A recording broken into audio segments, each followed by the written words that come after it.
Hello माजी hello hello hello hello hello माजी hello hello hello hello hello माजी hello hello. बनजाली का शुमार पुराने जालों में होता है, जैसे डोरा, अड़, रेबियों, पाखियों, यारी, अड्ड वगैरह।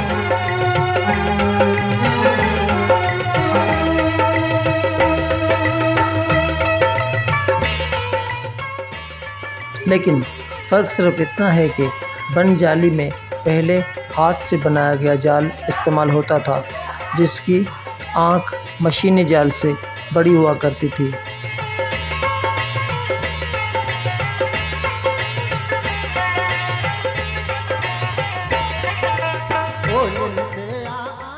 बनजाली किनारे पर इस्तेमाल होता है, लेकिन अब इसे क्री के बीच में भी इस्तेमाल किया जाता है, जिससे शिकार ज़्यादा तो आता है, लेकिन इस तरीके में 2 कश्तियाँ दरकार होती हैं, जबकि किनारे के लिए एक ही कश्ती काफ़ी होती है।